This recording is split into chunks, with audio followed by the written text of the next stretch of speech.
Hello students, एक बार फिर स्वागत है आप सभी का आपके अपने YouTube channel smart study classes पर। तो स्टूडेंट, आप सभी को पता है कि फिजिक्स में हमारा स्थिर वैद्युत विभव तथा धारिता वाला चैप्टर चल रहा है, ठीक है।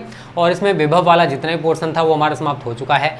आज हम स्टूडेंट धारिता वाला जो पोर्शन है वो स्टार्ट करने वाले हैं, तो वीडियो को पूरा देखना, बिल्कुल भी स्किप मत करना। और हाँ स्टूडेंट, आप सभी से एक रिक्वेस्ट है कि हमने जो व्हाट्सअप नंबर आपको दे रखा है, जो हर वीडियो के नीचे फ्लैश होता है, उस नंबर पर स्टूडेंट वही मैसेज किया करें बच्चे जिनको हमारा paid group target 90+ batch join करना है। क्योंकि आप सभी को पता होगा कि अगर आपको नोट्स चाहिए, प्रैक्टिस सेट चाहिए, तो उसके लिए आप हमारा टारगेट 90+ बैच ज्वाइन कर सकते हो, जिसकी फ़ी अभी केवल 500 है 3 मई तक। उसके बाद फ़ी हम बढ़ाने वाले हैं।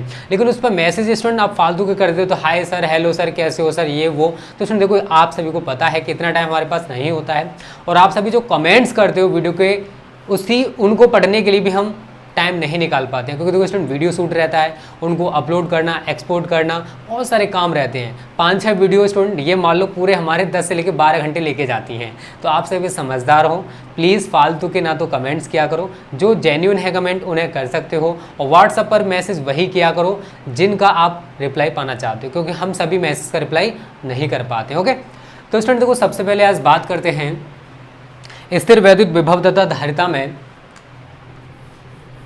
चालक तथा कुचालक। और कुचालक को हम परावैद्युत भी कहते हैं, अथवा परावैद्युत।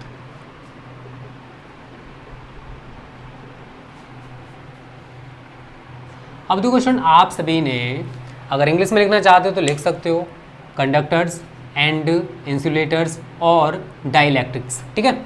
अब बात करते हैं, देखो वैद्युत प्रवाह के आधार पर या वैद्युत धारा के प्रवाह के आधार पर पदार्थों को 2 वर्गों में बांटा गया। तो यहाँ लिख सकते हो वैद्युत धारा के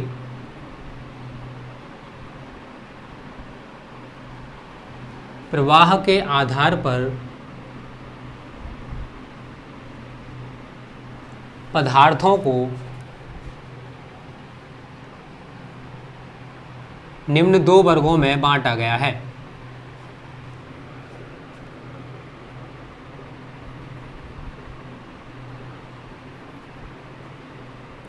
कौन कौन से 2 वर्ग हैं? नंबर 1 चालक, जिनको हम इंग्लिश में कंडक्टर्स कहते हैं, ठीक है। और नंबर 2 कुचालक, अथवा इनको हम इंसुलेटर्स लिख सकते हो इंग्लिश में, इंसुलेटर्स, अथवा इनको हम परावैद्युत भी कहते हैं, परावैद्युत। इंग्लिश में कहते हैं डाइइलेक्ट्रिक्स, डाइइलेक्ट्रिक्स, ठीक है। अब स्टूडेंट बात करते हैं कि चालक किसे कहते हैं। मैं दोनों के अलग अलग डेफिनेशन आपको बताने वाला हूं। तो चालक क्या होता है स्टूडेंट? तो ऐसे पदार्थ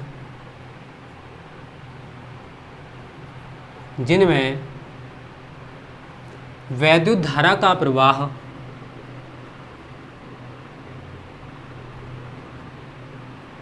आसानी से हो जाता है,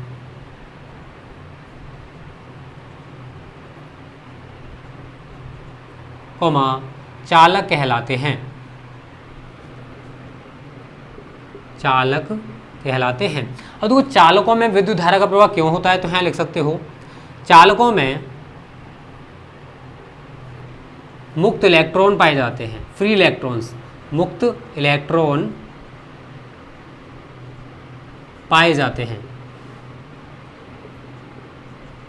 तो हम कह सकते हैं कि फ्री इलेक्ट्रॉन्स की वजह से चालकों में क्या होता है स्टूडेंट? विद्युत धारा का प्रवाह होता है। और देखो, आप सभी को पता है कि अगर कोई कंडक्टर है तो उसमें धनावेश और ऋणावेश दोनों पाए जाते हैं, लेकिन इनमें केवल इलेक्ट्रॉन ही गतिशील होते हैं, और जो धनावेश है वो स्थिर रहता है। क्या रहता है? स्थिर रहता है। तो देखो, चालकों में मुक्त इलेक्ट्रॉनों की वजह से विद्युत धारा का प्रवाह होता है। तो कंडक्टर्स किसे कहते हैं? जिनमें विद्युत धारा का प्रवाह आसानी से हो जाता है, कंडक्टर्स कहलाते हैं। अब इनमें धारा का प्रवाह क्यों होता है? क्योंकि चालकों में मुक्त इलेक्ट्रॉन पाए जाते हैं। अब देखो स्टूडेंट, एग्जाम्पल में अगर आप लिखना चाहते हो तो यहाँ लिख सकते हो तांबा, एल्यूमिनियम, ETC, ठीक है ना। ये चालक है हमारे, क्या है? ये चालक हैं। तांबे और एल्यूमिनियम में धारा का प्रवाह आसानी से हो जाता है। क्यों हो जाता है? क्योंकि इनमें फ्री इलेक्ट्रॉन्स या मुक्त इलेक्ट्रॉन पाए जाते हैं। ठीक है। तो चालक किसे कहते हैं? जिनमें विद्युत धारा का प्रवाह आसानी से हो जाता है, चालक कहलाते हैं। अब बात आती है कि कुचालक किसे कहते हैं। तो यहाँ लिख सकते हो ऐसे पदार्थ जिनमें वैद्युत धारा का प्रवाह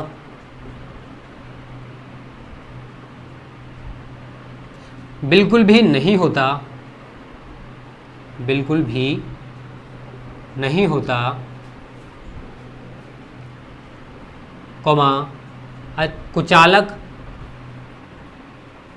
कुचालक कहलाते हैं। और यहाँ पर आगे लिख सकते हो कुचालकों में मुक्त इलेक्ट्रॉन नहीं पाए जाते हैं। कुचालकों में फ्री इलेक्ट्रॉन जो होते हैं वो नहीं पाए जाते, मुक्त इलेक्ट्रॉन नहीं पाए जाते हैं।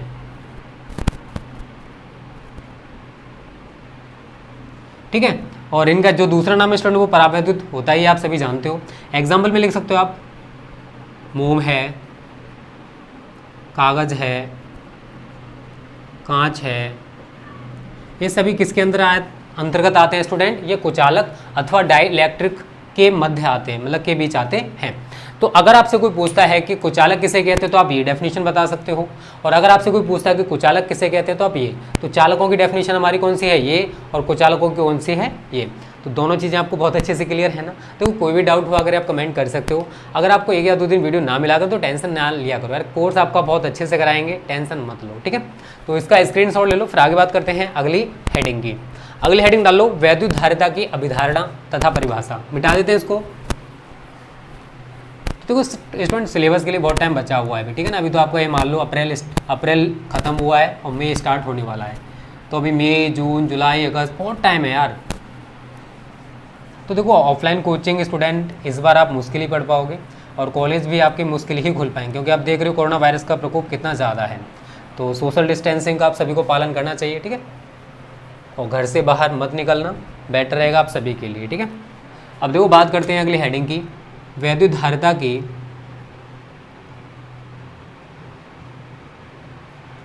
अभिधारणा तथा परिभाषा। इंग्लिश में लिख सकते हैं यहाँ पर, concept of electric capacitance, electric capacitance and it's definition, and it's definition. अब बात करते हैं वैद्युत धारिता की, कि वैद्युत धारिता का कॉन्सेप्ट क्या है, उसकी परिभाषा क्या है, ठीक है। तो इसमें यहाँ लिखोगे आप, किसी चालक को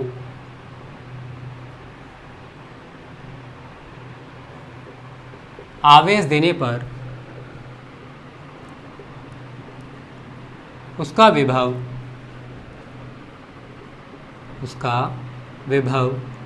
आवेश के अनुपात में बढ़ता है, आवेश के अनुपात में बढ़ता है। तो स्टूडेंट देखो, अगर कोई कंडक्टर है, अगर कोई चालक पदार्थ मान लो, ठीक है ना, कोई भी चालक पदार्थ हो सकता है, कैसा भी हो सकता है उसका शेप, अगर हम इसको कोई आवेश देंगे, तो अगर हमने इस चालक को कोई आवेश दिया है तो इसके जो विभव में वृद्धि होगी वो आवेश के अनुपात में होगी। अगर हम आवेश ज़्यादा दे रहे हैं इसको तो विभव में वृद्धि ज़्यादा होगी, और अगर हमने इस चालक को आवेश कम दिया है तो विभव में वृद्धि भी कम होगी। तो किसी चालक को आवेश देने पर उसका जो विभव है वो आवेश के अनुपात में बढ़ता है। अब यहाँ पर आप थोड़ा सा नीचे लिख सकते हो, माना कि चालक को Q आवेश देने पर उसके विभव में वृद्धि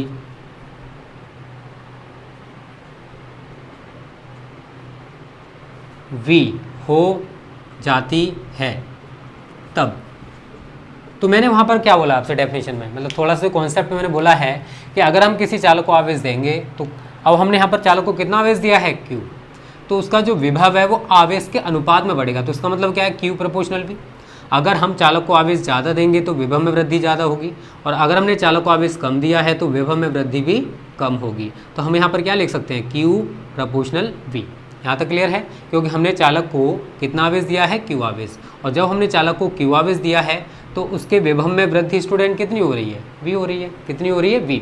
तो उस कंडीशन में हम क्या लिख सकते हैं, Q प्रोपोर्शनल V, या फिर आप क्या लिख सकते हो आगे, अब इस साइन को हटाओगे, प्रोपोर्शनल का साइन है, अनुक्रमानुपाती का साइन है, इसको हटाओगे तो कोई ना कोई कांस्टेंट आने वाला है। तो Q बराबर यहाँ पर आ जाएगा C, क्या आ जाएगा स्टूडेंट, CV। अब आप बात करोगे यहाँ पर C क्या है, तो यहाँ लिख सकते हो नीचे, जहाँ C एक नियतांक है,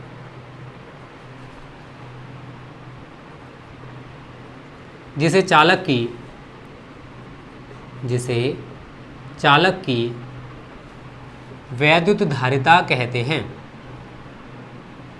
वैद्युत धारिता कहते हैं। ठीक है, तो स्टूडेंट यहाँ पर जो कांस्टेंट निकल के आया C, वो C क्या है, चालक की वैद्युत धारिता है। क्या है, चालक की वैद्युत धारिता। तो आप इस सूत्र को क्या लिख सकते हो, C बराबर Q/V। तो यहाँ से आप डेफिनेशन बना सकते हो किसकी, C की। कैसे बनाओगे, किसी चालक को आवेश देने पर, अभी आप कह सकते हो किसी चालक की वैद्युत धारिता, दोनों में से कैसे भी तरीके से बना सकते हो। किसी चालक की वैद्युत धारिता चालक को दिए गए आवेश तथा उसके विभव में वृद्धि के अनुपात, दोनों का क्या है, रेशियो में है। तो किसी चालक की वैद्युत धारिता चालक को दिए गए आवेश तथा उसके विभव में वृद्धि के अनुपात को कहते हैं। क्योंकि मैंने आपको बताया Q क्या है, चालक को दिया गया आवेश, और V क्या है, विभव में वृद्धि, और C क्या है, चालक की वैद्युत धारिता। तो फिजिक्स में डेफिनेशंस को रटना नहीं है, केवल समझना। आपको ये सूत्र मिल जाए तो आप इसी से पूरी की पूरी डेफिनेशन बना सकते हो कि किसी चालक की वैद्युत धारिता चालक को दिए गए आवेश तथा उसके विभव में वृद्धि के अनुपात को कहते हैं। तो आप यहाँ पर नीचे डेफिनेशन लिख सकते हो, किसी चालक की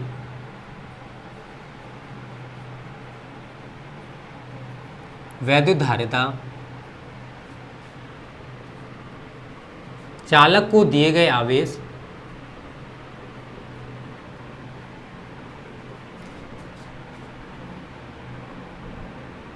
तथा उसके विभव में वृद्धि के अनुपात को कहते हैं, वृद्धि के अनुपात को कहते हैं। क्लियर डेफिनेशन सभी को? मैंने वही लिखा है जो भी आपको समझाया था कि किसी चालक की वैद्युत धारिता C, चालक को दिए गए आवेश Q तथा उसके विभव में वृद्धि के अनुपात, V क्या है, विभव में वृद्धि है। अनुपात मैंने क्यों बोला, क्योंकि यहाँ पर देखो बट्टे का साइन लगा हो, जिसको हम क्या कहते हैं, रेशियो या अनुपात। तो वृद्धि के अनुपात को कहते हैं, क्या कहते हैं, C या वैद्युत धारिता। तो इसका स्क्रीनशॉट ले लो स्टूडेंट। फिर मैं बात करते हैं वैद्युत धारिता के मात्रक और विमा और फेरेड। इसका मात्रक क्या होता है, फेरेड। अभी बहुत कुछ बताने वाला हूँ, ठीक है। तो पहले इतने का स्क्रीनशॉट ले लो, यहाँ तक सब कुछ क्लियर है, ठीक है। और हाँ देखो, वीडियो को डिसलाइक मत किया, अगर इसमें बहुत टाइम लगता है वीडियो को शूट करने में, बनाने में। हाँ, वीडियो पूरा देखो, कुछ भी समझ में ना आए तो कमेंट भी तो कर सकते हो, हमें बता भी तो सकते हो कि सर आप ऐसे बढ़ाओ, ये करो वो करो, तो हम सुधार करेंगे यार, ठीक है। चलो इसको मिटा देते हो। तो अगली हेडिंग आप सभी डाल लो, चालक की मतलब वैद्युत धारिता का मात्रक, वैद्युत धारिता का मात्रक।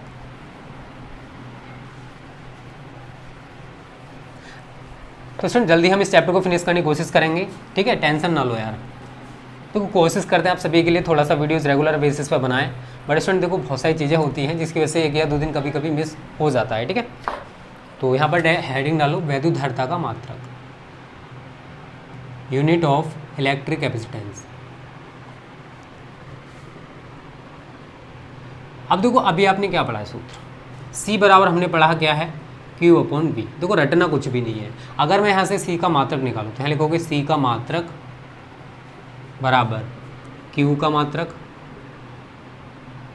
बटे V का मात्रक।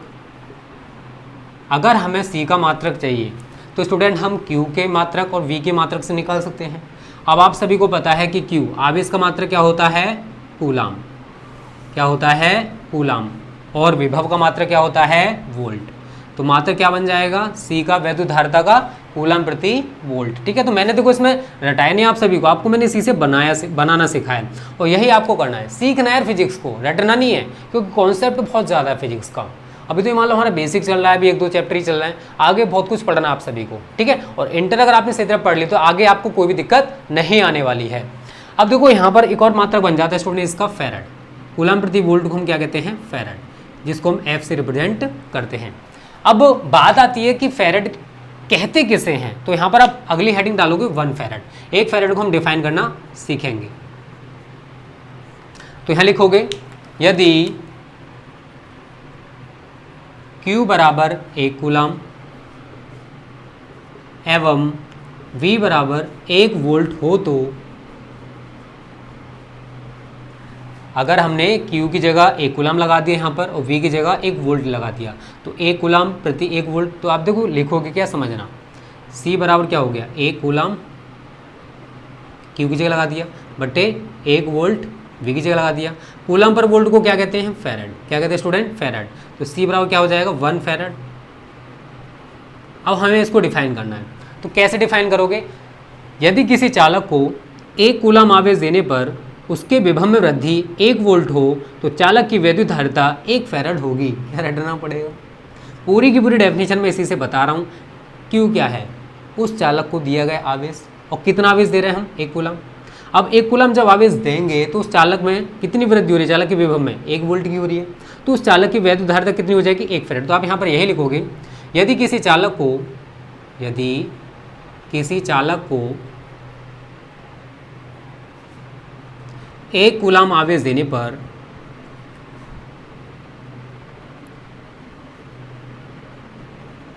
उसके विभव में वृद्धि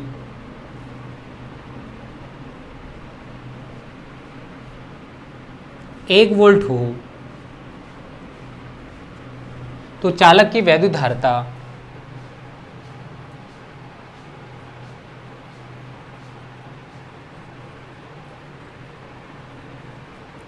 1 फैराड होगी।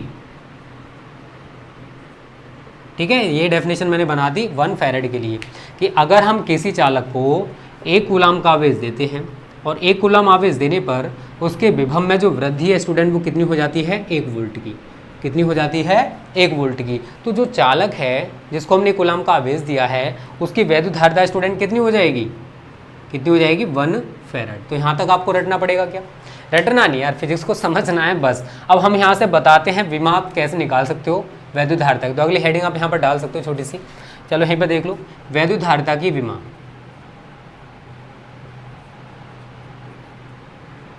वैद्युत धारिता की विमा, dimension of electric capacitance, English में लिखना चाहते हो तो लिख सकते हो।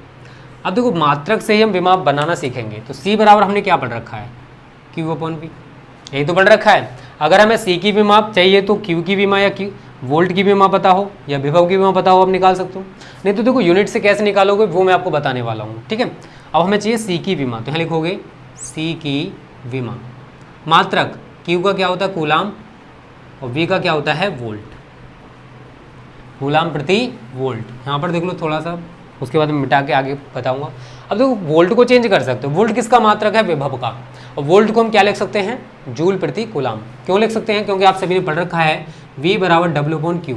तो वोल्ट जूल प्रति coulomb is equal two volt होता है, तो वोल्ट की जगह मैं जूल प्रति कूलम लिख सकता हूँ। तो ऊपर देखो क्या चल रहा है हमारा? कूलम बटे वोल्ट की जगह क्या आ जाएगा? जूल प्रति कूलम। तो कूलम कहाँ पहुंच जाएंगे स्टूडेंट? ऊपर। ठीक है, तो पहले इतने का स्क्रीनशॉट ले लो, फिर मैं आगे बताता हूँ आपको कैसे आगे करना है।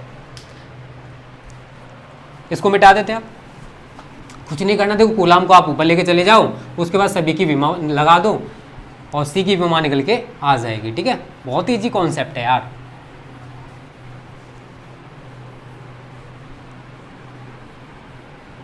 देखो C की विमा बराबर कूलम को ऊपर लेके चले जाओगे तो कूलम का स्क्वायर हो गया बटे नीचे क्या चल रहा है हमारा? जूल। सभी की विमा लगा दो। कूलम की क्या होती है? 80, बट स्क्वायर लगाओ तो हम 2 बार 80 लिख सकते हैं। या जूल की क्या होती है? mL/2 T⁻²। अब देखो m को अगर आप ऊपर लेके जाओगे तो क्या हो जाएगा? m-1। L को लेके जाओगे तो नीचे देखो पॉजिटिव, ऊपर जाए कैसा हो जाएगा? नेगेटिव। L⁻², T⁻² है एक। अब ये ऊपर जाएगा तो पॉजिटिव हो जाएगा। एक T ये रहा, एक T ये रहा, 2 नीचे से आ रहा है और 2 ऊपर है, T⁻4 और A⁻²। ठीक है, यहाँ तक सब कुछ क्लियर है। अब देखो इसके अन्य मात्रक में आप ये लिख सकते हो, थोड़े बड़े मात्रक लिखना चाहते हो माइक्रोफैरड, क्योंकि न्यूमेरिकल्स में यूज होंगे तो आप कंफ्यूज मत होना। माइक्रोफैरड का मतलब 1 माइक्रोफैरड, ठीक है, 1 म्यू एफ, ऐसे लिखोगे। म्यू का मतलब माइक्रो, एफ का मतलब फैरड, तो 1 म्यू एफ बराबर होता है 10⁻⁶ फैरड। अगला है एक और 1 माइक्रोफैरड, इस तरीके से भी आपको देखने को मिलेगा 1 माइक्रोफैरड, तो हम इसे लिखेंगे 1 म्यू एफ। तो माइक्रो 2 बार है तो 10⁻⁶ गुणा 10⁻⁶, पावर की तो ये 10⁻12 फैरड। एक और है 1 पिकोफैरड, ये वो यूनिट्स हैं जो न्यूमेरिकल्स में मैं आपको यूज़ कराने वाला हूँ। पीको का मतलब होता है 10⁻⁻12, तो 10⁻12 फैरड, ठीक है। तो यहाँ तक आपको सब कुछ क्लियर है स्टूडेंट, कोई भी दिक्कत नहीं होगी, ठीक है। तो इतने का स्क्रीनशॉट ले लो फिर जल्दी से आप, यहाँ तक आपको सब कुछ क्लियर हो गया होगा, तो जल्दी से स्क्रीनशॉट लो इसका, फिर मैं इसको मिटाता हूँ। अब स्टूडेंट यहाँ तक हमारा बहुत कुछ क्लियर हो चुका है, ठीक है, और यहाँ तक आपको सब कुछ समझ में भी आ रहा होगा। अब अगली हेडिंग डाल लो, विलगित गोलीय चालक की धारिता।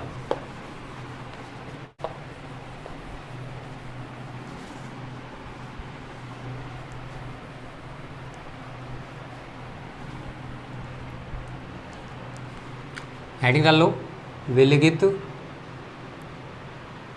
गोलीय चालक की धारिता।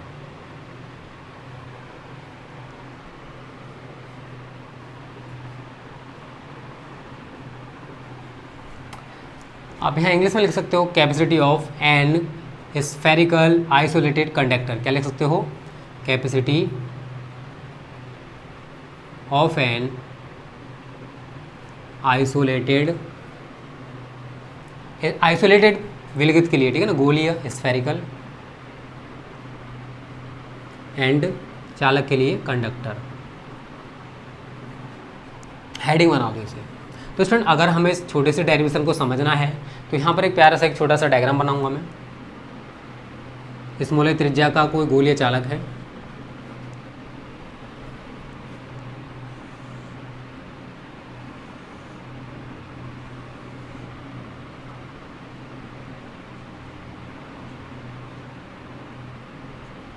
ठीक है। तो इसकी जो त्रिज्या है स्टूडेंट, ये केंद्र ओ मान लो, इसकी जो त्रिज्या है रेडियस ए वाली स्मॉल ए है, क्या है, स्मॉल ए। अब समझना, मैं जो समझाना चाहता हूँ, माना कि स्मॉल ए त्रिज्या का कोई गोलीय चालक है और अगर हम इसे कोई आवेश देंगे, अगर इसे +q आवेश दिया गया है तो इसके पृष्ठ पर ये आवेश समान रूप से फैल जाएगा, इसलिए इसका पृष्ठ जो है स्टूडेंट वो कैसा होगा, समविभव पृष्ठ। इसलिए संपूर्ण आवेश को हम कहाँ मान सकते हैं, केंद्र पर। कहाँ मान सकते हैं, केंद्र पर, और इस आवेश के कारण हम पृष्ठ पर वैद्युत विभव निकाल सकते हैं। तो वो छोटी सी आप थ्योरी लिखोगे, माना कि, चलो मैं थ्योरी लिख देता हूँ आप सभी के लिए, आप सभी की डिमांड आती है। माना कि स्मॉल ए त्रिज्या का कोई गोलीय चालक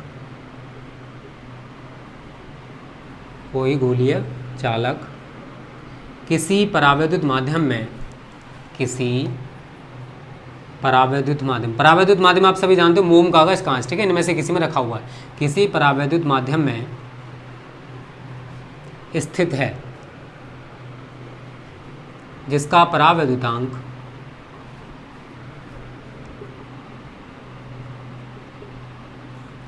कैपिटल के है, जिसका परावैद्युतांक क्या है, कैपिटल के। जब चालक को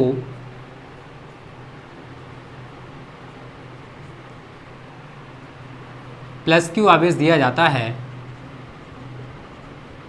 +q आवेश दिया जाता है, तो यह आवेश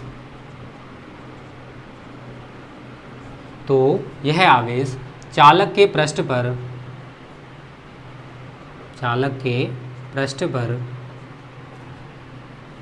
समान रूप से फैल जाता है, समान रूप से फैल जाता है। इसलिए चालक का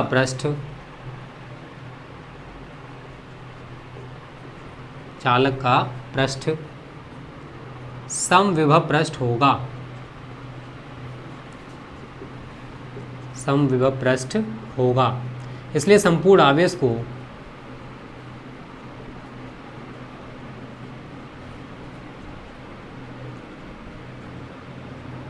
केंद्र पर स्थित मान सकते हैं,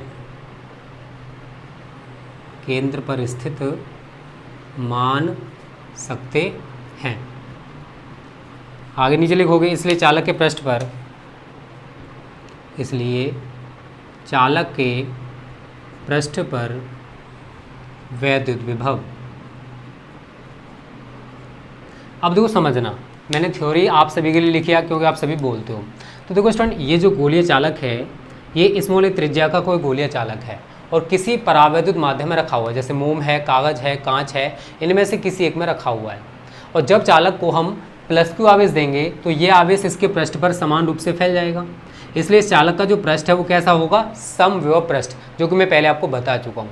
इसलिए जब इसका पृष्ठ समविभव पृष्ठ है तो इस संपूर्ण आवेश को हम केंद्र पर स्थित मान सकते हैं और इस केंद्र पर स्थित आवेश के कारण इसके पृष्ठ पर वैद्युत विभव निकाला जा सकता है।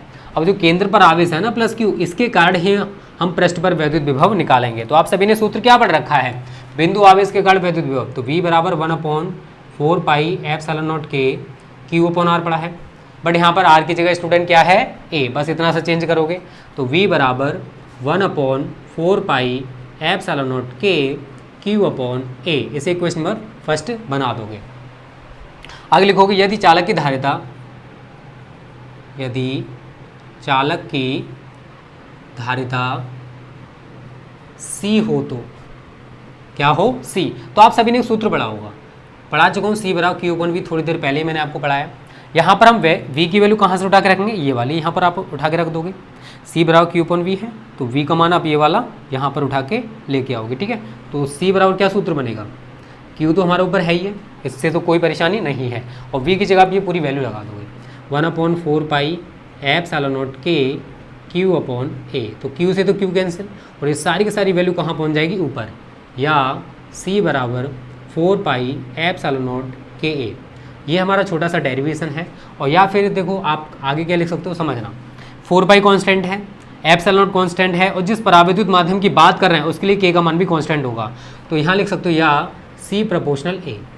अतः विलगित गोलीय चालक की धारिता उसकी त्रिज्या के अनुक्रम अनुपाती होती है। इसका मतलब क्या है, अगर गोलीय चालक जो है उसकी त्रिज्या अगर ज़्यादा है, अगर बड़े आकार का है तो उसकी धारिता भी ज़्यादा होगी, और अगर त्रिज्या कम है, छोटे आकार का है, तो उसकी धारिता भी कम होगी। क्लियर है? तो जल्दी से इतने का स्क्रीनशॉट ले लो, थोड़ा सा मैं आपको और बताने वाला हूँ, ठीक है।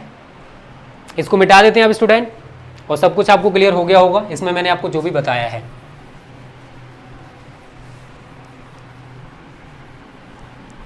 अब वीडियो पसंद आ रही तो प्लीज़ वीडियो को लाइक जरूर किया करो। हमारी मेहनत के लिए स्टूडेंट एक लाइक तो खरीद सकते हो, ठीक है, इतना तो करना आप सभी का कर्तव्य है।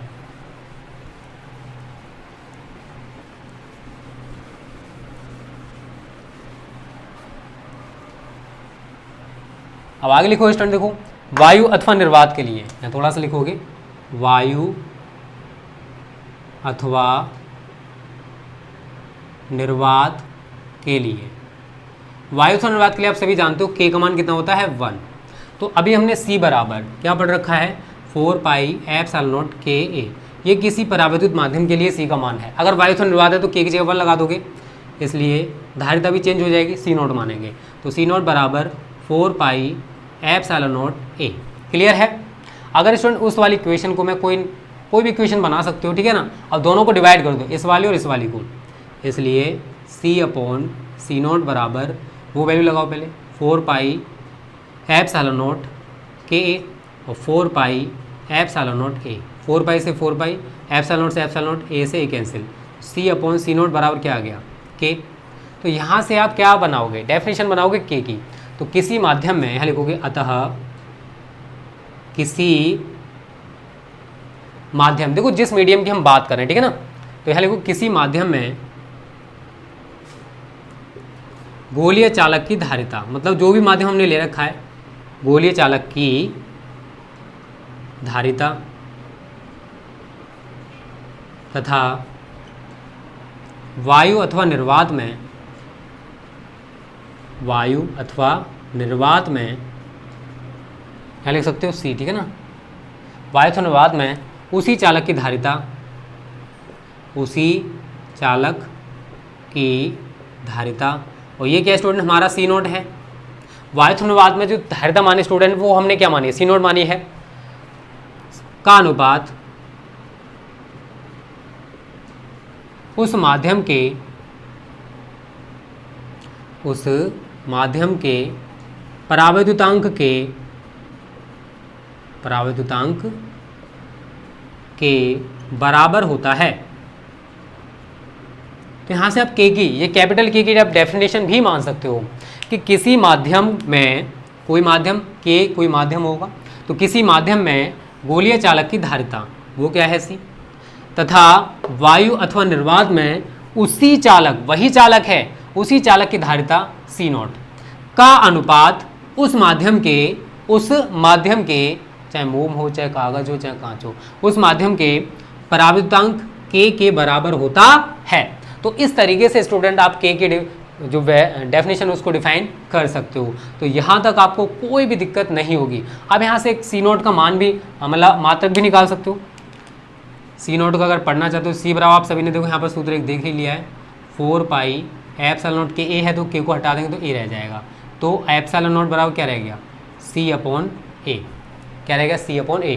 4 पाई एप्सिलॉन नॉट ए लिख सकते हो, कोई दिक्कत नहीं है। लो 4 पाई ए, क्योंकि एप्सिलॉन नॉट हमें निकाल लिया है। अब सी का मात्रक क्या होता है, फैराड प्रति, ए का मात्रक क्या होता है, मीटर। तो जो एप्सिलॉन नॉट मात्रक है स्टूडेंट, ये किसका होता है, मतलब फैराड पर मीटर जो मात्रक है किसका होता है, एप्सिलॉन नॉट का। तो कभी कभी एक क्वेश्चन बन जाता है बोर्ड में कि सिद्ध करो कि एप्सिलॉन नॉट का जो मात्रक है वो फैराड प्रति मीटर होता है। अब आपने एक और मात्रक क्या पढ़ रखा है एप्सिलॉन नॉट का, कूलम स्क्वायर प्रति न्यूटन मीटर स्क्वायर। तो ये दोनों ही यूनिट्स एप्सिलॉन नॉट के हैं। फैराड पर मीटर भी एप्सिलॉन नॉट का मात्रक है और कूलम स्क्वायर प्रति न्यूटन मीटर स्क्वायर भी एप्सिलॉन नॉट का मात्रक है। जब आप इसे तोड़कर लिखोगे तो यही फॉर्मेट निकल के आ जाएगा।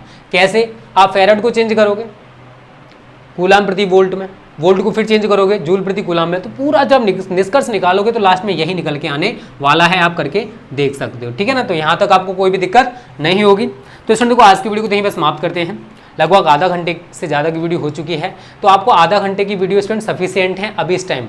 अब जैसे जैसे टाइम बढ़ेगा आपको हम बड़ी बड़ी वीडियोस भी प्रोवाइड करेंगे। टेंशन क्यों ले रहे हो यार, कोर्स के लिए बहुत टाइम बचा हुआ है। ठीक है, कोर्स की चिंता मत करो, क्योंकि हर साल कराते हैं, इस बार भी बहुत अच्छे से कराएंगे, क्योंकि इस बार क्लासेस बहुत जल्दी स्टार्ट की हमने। तो प्लीज़ वीडियो को लाइक कर देना, अपने दोस्तों के साथ भी इसको शेयर कर देना। ओके स्टूडेंट्स, थैंक यू, जय हिंद, जय भारत।